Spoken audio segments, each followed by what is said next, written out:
It's very simple. You start with 100 people, last person alive standing wins. It began as a simple idea. A co-op survival game. You could scavenge, you could build, and you could fight off waves of enemies. Slowly but surely, this idea grew, and grew, and grew, until game company Epic Games knew they had something special in their hands. It's a game and genre right now that people are loving and enjoying. The fact that the games are so long, so like it tells a story, people can get interested in it. This game redefined a genre, becoming a cultural phenomenon and the face of modern gaming as a whole.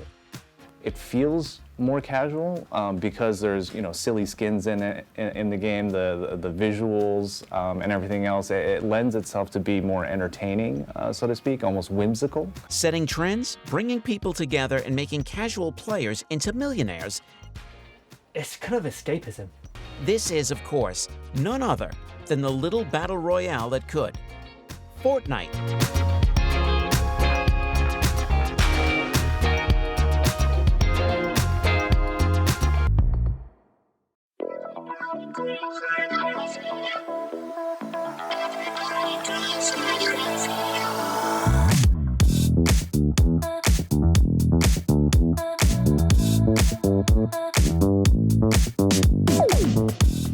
It was business as usual that day at the Epic Games office in Cary, North Carolina.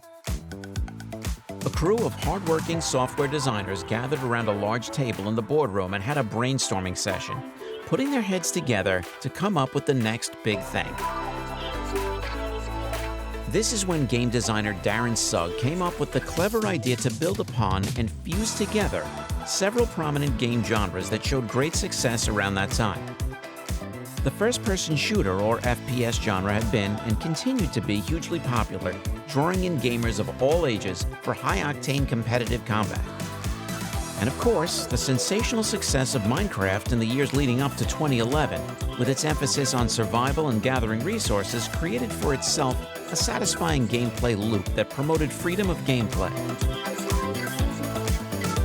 These were all witnessing great success on streaming platforms such as YouTube and the burgeoning Twitch in the years to follow.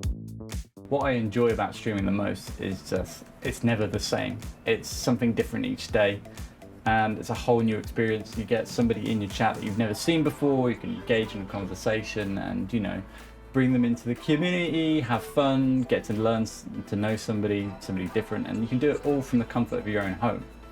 And gaming was always an escape for me when I was younger. It's something that I could become something else, that I wasn't labeled as anything, and that I could be my own man or be my own person or whatever, or lady. If I wanted to pretend to be a lady, that was my choice. But it's weird. It's just an adventure every time that you turn on a stream, that you can be so creative and meet new people and just have fun with it. Clearly, this was something that Epic Games needed to get a piece of. So what happens when you combine creativity and complexity with chaos and calamity? You get an idea that unanimously makes the boardroom of 2011 Epic Games applaud. But this idea was still larval.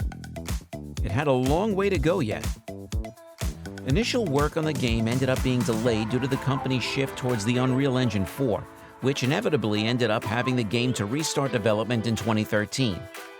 Then, from 2014 to 2015, the devs decided that the art style was too gritty and realistic, and that it should have more of a softer, more light-hearted design to it, befitting of the widespread age range they were trying to appeal to. It had a very cartoony feel that appeals to everyone because, I'm 28 and I will still play the game. I don't care that it's a cartoony feel because it's a game that works. It feels smooth, it runs well. But the kids as well, then they love it because obviously it's not full of bloods and gore. It's more acceptable for these guys to play as well from the younger ages to it. But it creates a lot of the fun stuff because you've got the emotes where they do the crazy dances and you've got the skins and things, which is what other battle royales didn't have. You'd pick up in-game items, but where it was so realistic, it wasn't anything funny. So there's the really nice competitive level brought in by you can have a bit of fun with it as well. And it's like a kind of laugh at itself but in a way that doesn't affect the gameplay. And that's the best thing, because the worst thing you can do is add stuff to the game that's cosmetic or looks, and it changes it to the point where it gives someone an unfair advantage if they've bought that item or have that item in use. So again, Fortnite just taking it to another level without losing the kind of core roots of what a Battle Royale should be. E3 2015 came, and with it, the world got its first look at Epic's labor of love. It'll be dangerous. I mean, yeah, there's monsters. A lot of monsters. But we've got massive forts. Known at the time as Fortnite, Save the World, this was a paid early access prototype which had players build up forts at night to defend themselves against onslaughts of zombies. Although amassing a dedicated player base, it wasn't the breakout success Epic hoped for, quickly becoming overshadowed by other games in the shooter genre. Basically, I've been following Fortnite actually. It was announced at E3, I think, quite a long time ago. We were like, because at the time, tower defense and zombies games, like we mentioned, weren't really popular.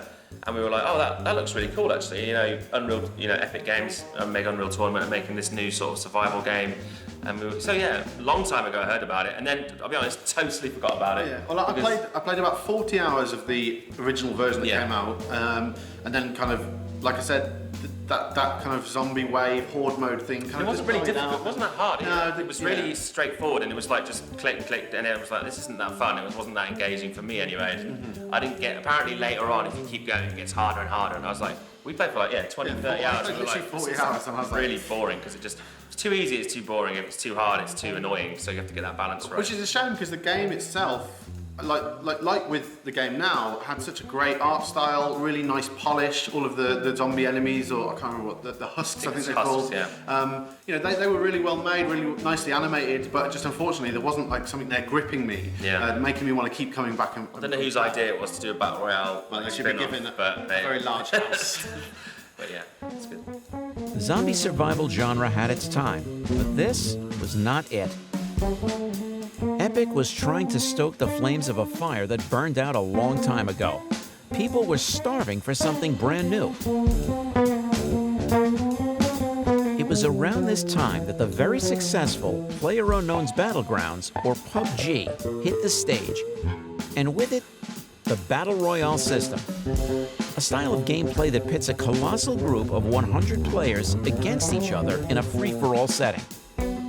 Originally, first-person shooters, FPS games, have been always consistently popular through the years, starting with like Counter-Strike, for instance, one of the first FPS esports games out there that's still quite popular. And almost turns it over on its head a little bit. So rather than having more of a linear, team versus team or just solo type of game, Battle Royale is a different format that is like super refreshing, where you drop 100 players in a game, and then everybody's out for themselves, and it's a free for all, and it's whoever lasts the longest is the one who ultimately comes away with the victory. And the game will constrict the play area over time. And so the play area gets smaller and smaller. And so, sooner or later you can't hide. You have to go and battle, the remaining players that are left. And it's the last man standing.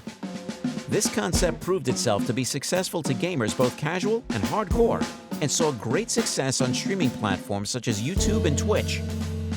Needless to say, this completely blew Save the World out of the water. But Epic Games are nothing if not persistent. Learning from their mistakes, they rose from the ashes like a phoenix and took advantage of this craze, building up another prototype in just a few weeks. On September 26, 2017, Fortnite Battle Royale launched, completely free to play. Fortnite is a very interesting game. It takes the Battle Royale genre, which has been very popular in the last couple of years, and makes it, stretches the boundaries of Battle Royale like even further.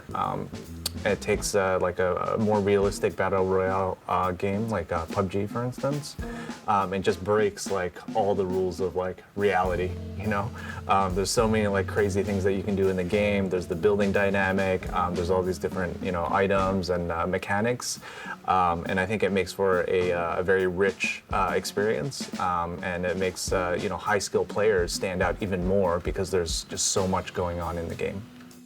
For me, it was the playing with other people. It was very, and this is what Fortnite's always been about, very easy just to join in with random people, no matter what skill you are.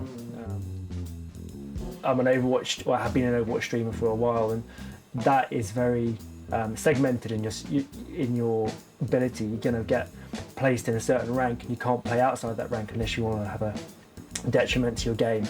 And Fortnite, it doesn't matter what rank you are, it doesn't matter how good or bad you are or the player is that you're playing with. You can just bring anybody in, and as a streamer, it's a great thing to have, just to invite anybody to come and join your streams. And it just helps bring a nice community feel to the game. This was a game changer. While PUBG required a one-time purchase, Fortnite removed that barrier entirely. Players of all skill levels could throw their hat into the ring and test their skills, chasing their first victory royale without having spent a dime. And out of nowhere, Fortnite blew right up, becoming a viral sensation.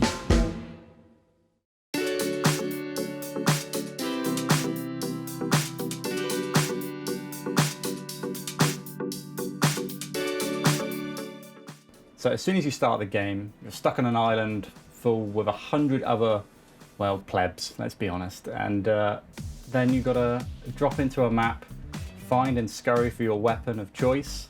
If you can't find that, I guess try a pickaxe. If not, you're already dead and go back onto the bus and try again. But if you manage to get a little bit further into the game, you'll find out that you can hit trees, get materials, build forts, go absolutely crazy and be creative on how you want to tackle your battles. And then basically, once the circle starts shrinking, there is basically a doom circle that comes in and closes the map, causing it to get smaller and smaller and smaller. And once that happens, you're just stuck in the same space between whoever's left out of the 100 players that you've dropped in the map with. And it comes down to usually a 1v1, depending if you're playing on team game modes, but that's different. Unlike other shooters, which favor a more serious, militaristic approach to the gameplay and visuals, Fortnite had an identity all of its own, with vibrant, cartoony graphics, bright comic book effects, and floaty jumping characters. The biggest thing of Fortnite is it being free. It's just available to everybody on all platforms. It's PG, there's no sort of blood or violence. It's across every single platform, it's cross-platform compatible.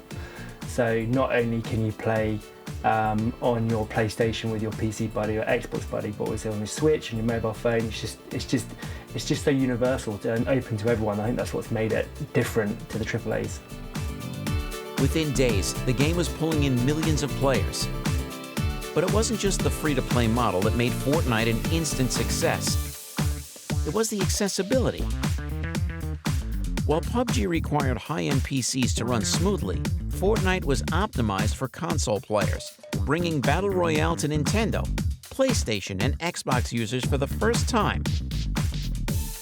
And with cross-play functionality, friends and enemies could squad up across different platforms to duke it out, something unheard of in online gaming at the time. I think the Fortnite community is a wide spread of ages overall, but it is clearly it has a massive following for the younger audience. Clearly, the same as Minecraft did before. This is what, and there's a big reason for that. Is it's free. Yeah, it's free and it's on consoles. Yeah. So this is the first game of its genre and type to be free. It's a pretty big thing for the games industry in general, because it could set a precedent in the future for more games doing. Because it only helps their popularity though when you can go, oh, do you want to play Fortnite? Oh, sorry, I've only got a PlayStation, I can't play. Yeah, or that instantly. Xbox, yeah. So because of this cross-platform availability and the fact it was free, means that kids and that who don't have disposable income to buy a game that's for £40 or £50 could go download on the store free, much to their parents' disdain. Beg their parents for V-Bucks, for skins and I mean, people will. I guarantee last Christmas and this Christmas, top on the Santa's list will be V-Bucks. just been number one. 10,000 V-Bucks, please. That's all they want, which is mad to think. They were even able to capitalize off the success by introducing microtransactions into their game, giving players cosmetic items and different emotes to pay real money for. Completely optional, but oh so tempting.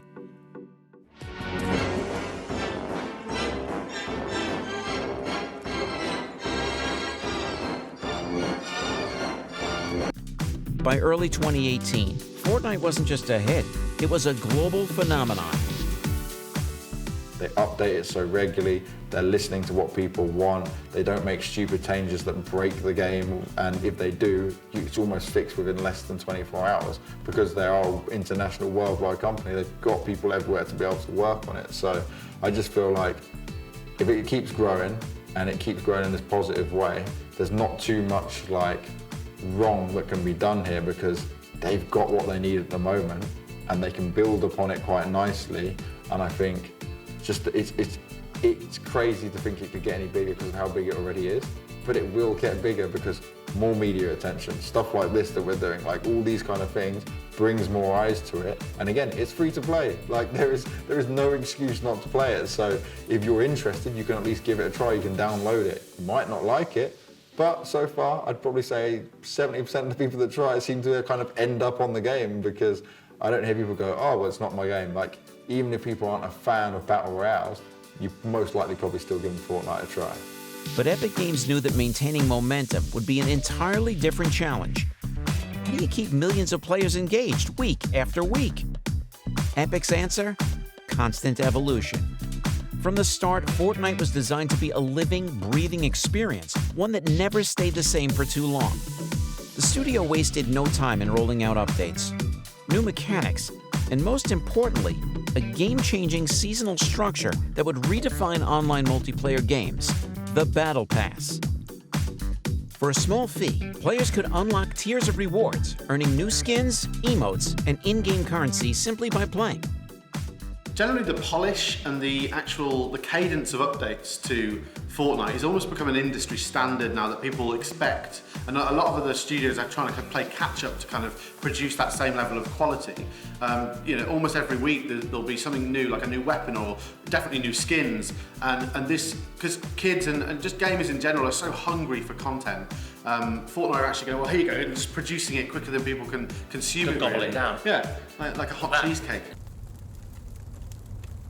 Or cold. But basically, yeah, the industry, the sort of games as a service industry standard is Fortnite now, and it's something that, yeah, like you said, so many games and companies are looking to get that model, well, basically copy it and then maybe tweak it a bit. Because it's, now I'd say now, back 20 years ago, I'd be happy with a PlayStation 1 demo disc. That would really be done me. But now, people are like, gamers are like, well, when's the next content? When's the next patch? When's the next this, that? They're voracious for it. And there's also the Battle Pass, which is like daily challenges, weekly challenges, things that you can work towards. So even if you don't win, you're not the last man standing, you've still earned something by playing the game. Okay, you ticked off 3 things on a checklist, and then so you feel that you've got something, so it's gratifying to play even if you lose. And I think that's something that other Battle Royale games don't necessarily have, and maybe they're trying to retrofit to fit that now. Unlike loot boxes, the rewards were clearly laid out, offering a sense of progression without randomness. It was a brilliant mix of monetization and engagement, encouraging players to return daily, to complete challenges and level up their pass before the season ended. The introduction of the first official season also marked a shift in how Fortnite was structured. Rather than relying on static gameplay, each new season would come with major changes to the map, new mechanics, and fresh story elements. At the heart of Fortnite's success was its constantly evolving map. Unlike other games, where updates were sporadic or limited to DLC expansions, Fortnite's world was always changing, sometimes in ways that no one expected. Epic Games leaned fully into seasonal storytelling, transforming the map with each major update, adding cryptic in-game clues, and keeping players on edge with unpredictable, world-altering events. Fortnite is definitely driven to be the next big esports game, and to be honest, I think it's going to get there very easily. The demand is so high, everybody's so eager to play in any competition that's been put out there. And it started off with the E3 competition, which was actually a charity event featuring, personalities like Ninja and Marshmello. And from there on, Epic wanted to push the actual esports after that, and they do it in a very unique way, because what they're really doing is they're showing off personalities rather than the whole competitive industry right now, because they've got a lot of people to deal with. There are 9 million people that just played in the latest tournament, and so setting all that up was pretty obviously a big task. So they went through lots of different steps. So they started off with the summer skirmish, where a lot of people that were streamers or personalities would get invited, so it was very closed off. Then the winter skirmish, the fall skirmish, was the same sort of principle, but they started opening up a little bit more to competitive players that are getting to be well known through the awesome gameplay. And then the last thing that we've done is the Winter Royale, which, again, ridiculous prize money, $1 million, just for this 2 tournaments that happened. And there were 9 million people that played and entered the tournament. This is the first time they've done an open qualifier. And then from 9 million people, they went to 200 people. As Fortnite continued to dominate, something even bigger was happening. It was no longer just a game. It was becoming a cultural phenomenon. Epic seized this opportunity, forging partnerships that blurred the lines between gaming and mainstream entertainment. These collaborations included really out-there crossovers, such as Thanos from the Marvel Cinematic Universe, to The Mandalorian,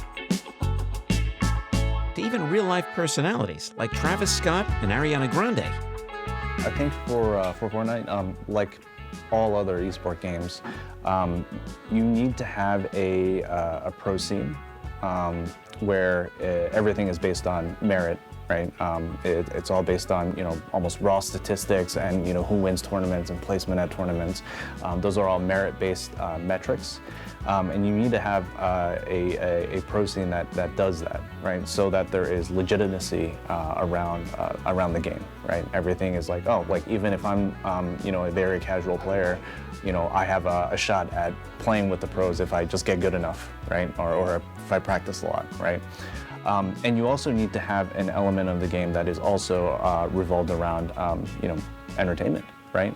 Because the game needs to be popular for more exposure and for more players to actually get into it. And it's better for the community and the viewing experience as well, right? I think this is something that Fortnite does very well. I'd say merging sort of the entertainment side of things and the more casual and fun to play type of dynamic with more serious like competitive elements, right? And it's not 2 worlds. I'd say they're very overlapping. Right? There are guys who are like, pure entertainers.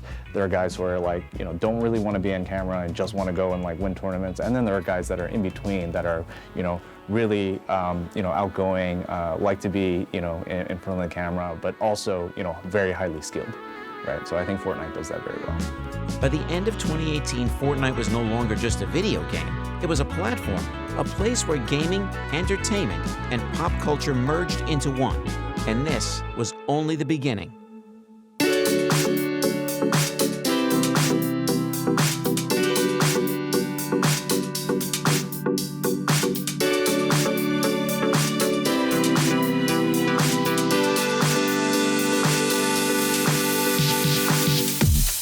It had started as a last-minute battle royale experiment, but now Fortnite was the biggest game in the world and the blueprint for the future of live service gaming.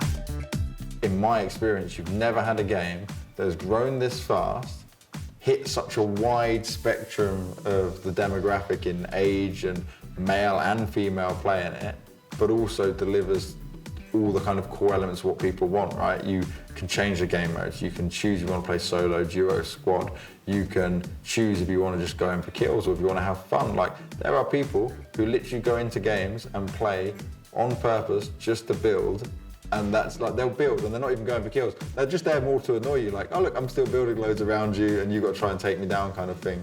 The community itself though, they give the feedback, they want to kind of get involved in what Fortnite are doing. They go absolutely crazy for the new skins, and I think one of the things that Epic have done really well is just understanding their community as a whole. They've not focused on just one aspect of it, they've covered everyone's kind of needs and requirements, which has enabled them to please so many people. And as a developer, that's a real hard thing to do. So you kind of got to give them a pat on the back for that one.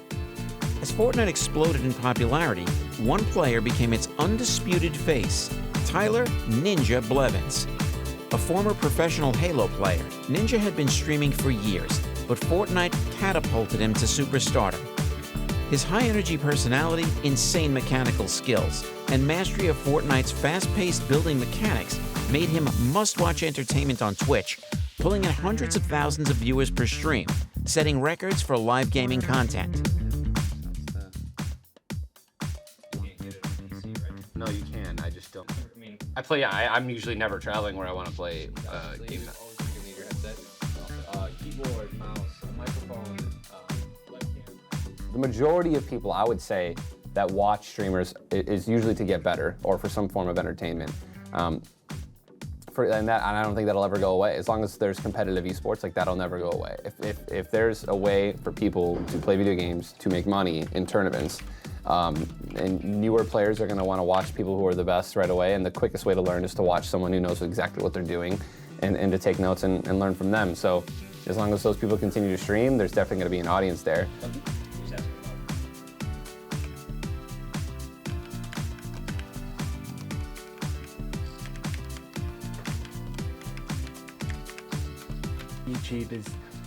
YouTube's a bit of a, I'm not saying a mess, but it's so big and consuming. It's kind of, there's so much about it, from games to lifestyle to guides on how to, say, fix a light bulb. And on the gaming side of it, I know they tried to do YouTube gaming, but I think they're more videos, really.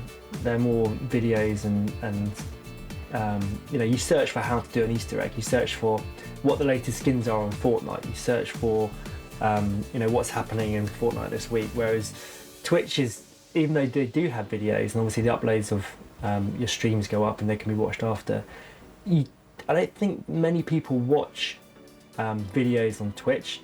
Twitch is all about the live, and if you miss a live show, you can go back and rewatch it. And live shows are, even watching a live show that's been recorded, watching it back, you still feel that you're part of the live because they got the chat reel that's still going down. You can still add to the chat even though it's gone, even though your message might never get read. You kind of feel that you're part of this live show. YouTube is very edited, and as one thing actually that I found moving from YouTube streaming to Twitch streaming is that I actually streamed YouTube as an edited video afterwards. So I wouldn't stream for 8 hours. I'd stream for an hour and a half. I'd almost script what I was going to do in that stream. So we're going to work on getting achievements, and I'm going to, you know, or I'm going to work on doing the step of the Easter egg or whatever it was. With Twitch, you just fire up a game and you just go. And it's just kind of like, you've got 8 hours, you've got 5 hours of just playing and chilling. And that's this. It took me a while to kind of work that out, the difference between the two streaming platforms. But that's definitely how they differ. And Twitch is more relaxed and it's more community based. YouTube's more scripted and sort of like focused on actual content, but directed content. The next chapter, the fight to stay on top.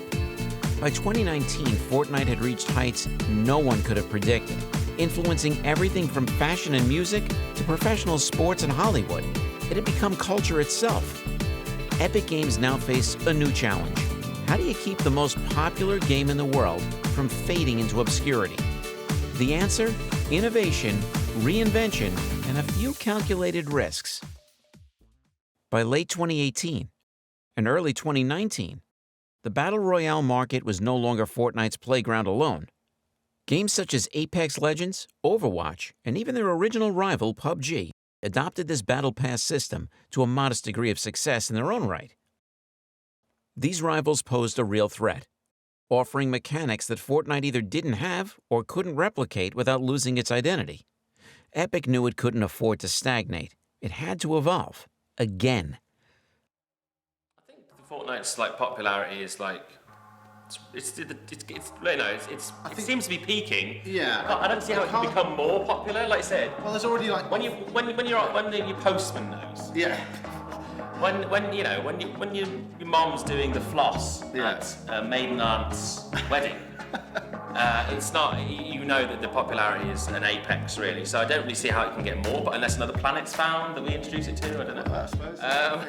But like, so at the end of the day, it will have to have some kind of curve to it. I don't think it's going to be anytime soon. I think you've got another good 1 or 2 years of mega popularity. I think absolute minimum, it's still going to be very, very, very popular for the next 12 to 16 months, and then it will slowly start to kind of tail off as newer. Well, depending on how, because like I said about their update cadence, if they can keep up with all the new stuff that comes out, maybe they could do Fortnite 2 with I don't know why they New need to, but well, just a new island. I think they've got the tools and certainly the funds and also the skill set in their offices to continually pump out world-class AAA content. So maybe it'll stay around for a long, long time. I think it just depends on whether the gamers at large get tired of Battle Royale. Because there's lots of other studios like EA, Ubisoft, like many other studios that are going to release AAA competing Battle Royale games in the next 12 months, and it'll be interesting to see how they compete with Fortnite and whether they take some of Fortnite's kind of wind out of its sails. I mean, surely they must do.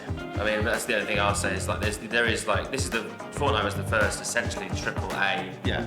Free to play. Call of Duty Blackout, the new Call of Duty Battle Royale game has had a hugely warm reception, and specifically because it's on console, it can quite comfortably compete with Fortnite. A lot of the other Battle Royale games are PC exclusive, and so Fortnite's had almost like a free reign and open doors up to kind of just go, well, come and play our game. It'd be interesting to see how Call of Duty Blackout affects Fortnite in the next few months and so, and then other studios as well bringing out their own ones.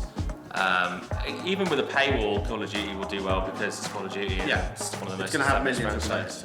But if you came out with one and say no previous franchise tie-in, it was, I don't know, £30, it would really struggle. It's hard to not charge for work that you've done, but you have to sort of get this free-to-play and the games as a service update sort of stuff going now. Really, well, most games, it's just what the gamers expect now. They expect, well, what am I getting this week? What am I getting this week? Even though they've bought a game, I'd say to them, you bought the game, get on with it.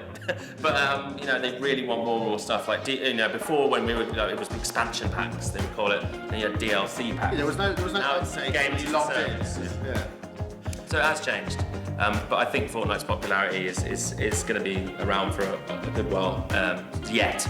And even if it's not and it starts going down, I think Epic have done enough with this game and with the game and sort of affected the games industry so much that people are going to be looking for their next title, no matter what it is. They're going to be like, a new game from Epic's coming up, and then because they know, even though Epic made amazing games like Unreal Tournament, big Unreal Tournament, back in the old PC days, like UT 2004 and that, like they have, and obviously the UE4 engine, which is used by thousands of developers. They've made amazing stuff. Obviously now they're going to be known for Fortnite. So the next title will be like, oh my god, what they're going to come up with, and regardless of what it is, it's probably going to be popular. So they're in a good position, I'll put it that way. By October 2019, Fortnite had gone through 10 full seasons, each adding new mechanics, weapons, and story elements. But with so many updates stacked on top of each other, the game was starting to feel bloated. Players complained about overly complicated mechanics, excessive mobility options, and balance issues. Epic's solution? A complete reset. On October 13th, 2019, during the live The End event, something unprecedented happened. The entire Fortnite map was sucked into a black hole.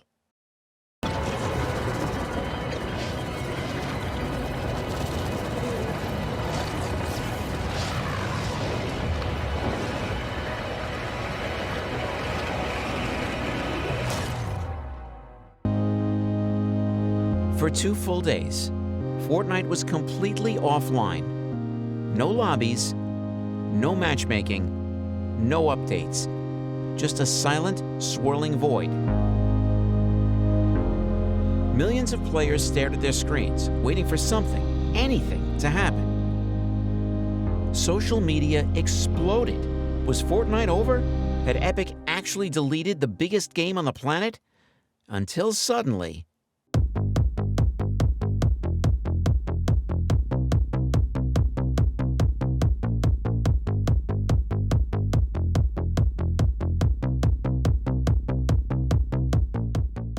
Epic's gamble had paid off. Chapter 2 launched with a brand new island, streamlined mechanics, and a visual upgrade, feeling like a fresh start for both new and returning players. The gameplay was simplified, stripping away overcomplicated elements and returning to the core Battle Royale experience that had made it great in the first place. There is an element of randomness, right, with Battle Royale games, because when you go and search for loot, search for guns, you never know what you're going to get. But the key is consistency, right? So you might come out with the Victory Royale today in this one map, and you might be last place in the next map, right? That's why during tournaments, even online tournaments, it's usually multiple maps, 5 or 6 maps, something like that. And the best players are the ones that are able to get through some of the randomness and be very consistently at the top. For a while, Fortnite felt truly revitalized. But Epic wasn't just focused on gameplay. They were still pushing the boundaries of live events. On April 23rd, 2020, Epic hosted its most ambitious in-game event yet, Astronomical, a surreal, larger-than-life concert featuring Travis Scott. Yeah.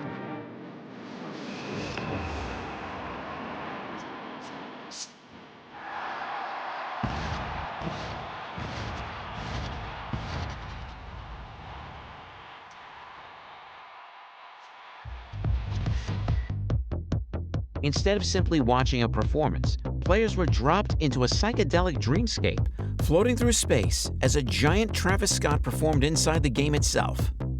Over 27 million players participated, making it one of the most watched digital concerts in history.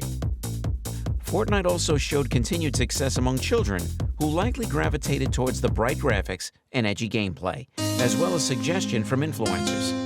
For like YouTube and Twitch, YouTubers specifically, they are able to have tutorials or maybe just a few highlight kills and stuff where you see them play a game and they're not going for like max kills or to win, but they might do a crazy jump off a jump pad, mid-air, try and take the shot and they actually kill someone. That's wild. It's a 1 in a million lifetime shot. It'll get you a ton of views because the kids and everyone wants to really try and do that. It's a little bit of fun. The good thing you get is like you get the tutorial videos as well. How to do better building, the best way to do it, weapons you should use. It can be used as a good information platform. So as Fortnite got more successful, YouTubers who jumped on it as well early on, like the likes of Ali and stuff like that, are able to kind of take advantage of not just its popularity, but the fact that they can use their fan base, who they know is going to be into Fortnite, because as we said, everyone's into Fortnite, and use it to their advantage. It's the same with the Twitch streamers, right?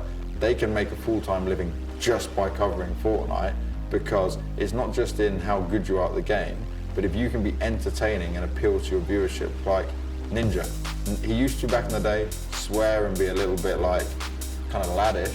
Now he's realized Fortnite's viewership is a lot young. He had messages from parents and stuff that would tell him, oh, my son, my kids, they love watching you on Twitch all the time, but we can't have them watch you because sometimes you player people or you yourself are saying a lot of profanity. So even he's just completely cut it out because you've got to play to that viewer base, and which is why he is the #1 at what he does. And it's the same thing, right? These kids are just going to type in YouTube, how to get good at Fortnite, how to be like Ninja at Fortnite, best clips of Fortnite. So it's all kind of come into being like, if you were there at the beginning of it, like Ninja, like the likes of Ali and stuff, you can grow with it in a way that it will be a real proper income and a very sustainable income as well.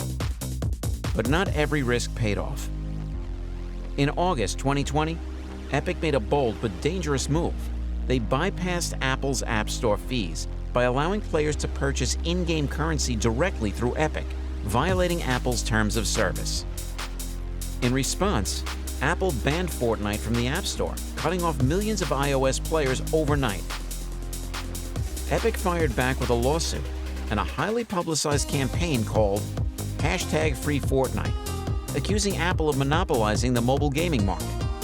The legal battle lasted for years, and while Fortnite never returned to iOS in its original form, the case raised major discussions about digital storefronts and gaming monopolies.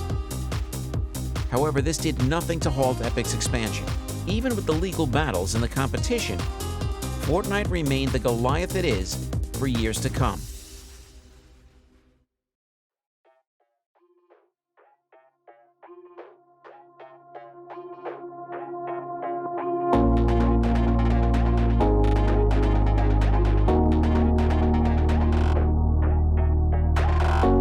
As Fortnite continued to evolve, some players felt the game had lost its original charm. The fast-paced, building-focused battles of the early days had been replaced by a rotating carousel of collaborations, ever-changing mechanics, and experimental game modes. However, as is common with popular things, there were lows, and then there were highs again, and influencers continued to thrive in this virtual world. Well, I think Fortnite at the moment is the craze, isn't it? It's that one game that's obviously hit the headlines, and it's become popular not only in the gaming world, but in the playground at school, with kids or celebrities playing it. And I think it's one of these. It's kind of hit both communities. It hit the gaming community massive, and all of a sudden, because gaming's more acceptable now, it's kind of filtered into society, and then you have this kind of perfect storm where it's just kind of everybody's on Fortnite. It's just a game that everybody wants to play. By 2023, Epic Games had fully embraced Fortnite as a platform, not just a game. The Battle Royale mode remained a staple, but Epic's ambitions had moved far beyond it. The only question was, what would it become next?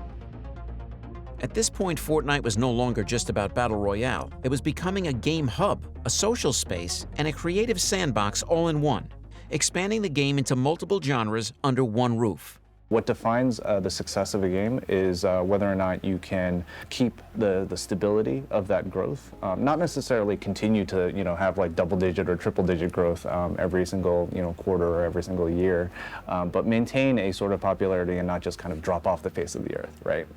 To me, having the stability and the longevity is the critical success factor for a game like Fortnite, like many others. And I think Fortnite has proven that it's been able to maintain that success. I mean, it hasn't dropped off at all. If anything, it's gotten even more popular and even a little bit more serious in terms of an esport, right? With the number of online tournaments that are coming out, number of tournament organizers that are trying to get in and actually, host things. So, we have very high hopes for the future of Fortnite. If there was one defining shift in Fortnite's later years, it was Epic's decision to hand over creative power to the players themselves, even allowing players to utilize the very game engine itself to craft new experiences from the ground up. Players could even earn in-game money, opening up a whole frontier of economy within the game itself. With these tools, Epic had turned the game into a self-sustaining, creator-driven ecosystem similar to platforms like Roblox and Minecraft. Now, Fortnite's future wasn't just in Epic's hands. It was in the hands of its community.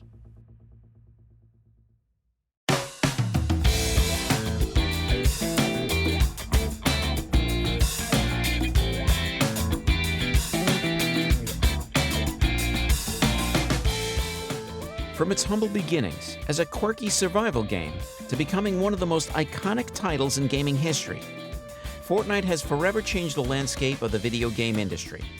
It's not, a very serious shooter like, Battlefield or, like PUBG, for instance. Something that is like very realistic or tries to be more realistic. And I think those types of games have their place, right? It definitely almost a different genre, and a very different sort of look and feel, and even in gameplay, it's a very different kind of feel. Fortnite is, I'd say, it feels more casual because there's silly skins in it in the game, the visuals and everything else. It lends itself to be more entertaining, so to speak, almost whimsical. But at the same time, it's also very serious in the fact that the mechanics are very complex, right? The building, you don't just go and shoot somebody. You have to know how to loot for items. You have to know how to outplay your opponents. You have to learn how to build very well. So there's a interesting depth to the game. Through innovative gameplay, constant updates, and an unmatched ability to adapt, Fortnite grew into something more than just a game. It became a social platform, a creative outlet, and a mainstream pop culture staple. With its viral dances, massive in-game events, and partnerships with some of the biggest names in entertainment, Fortnite set the blueprint for how games can transcend traditional boundaries. It proved that gaming was not just about playing, it was about creating moments, connecting with others, and building a shared cultural experience. As we look back at Fortnite's meteoric rise, it's clear that its legacy will continue to shape the future of gaming and digital entertainment. Whether it's in the form of future crossovers, evolving gameplay, or the ever-growing community of players, Fortnite has shown that the power of play can bring people together in unexpected ways, creating something that transcends generations and unites us all in the world of gaming. The story of Fortnite is far from over. Its impact will continue to resonate for years to come, reminding us that the best games are those that change the world beyond the screen. Now that's what I call an epic win.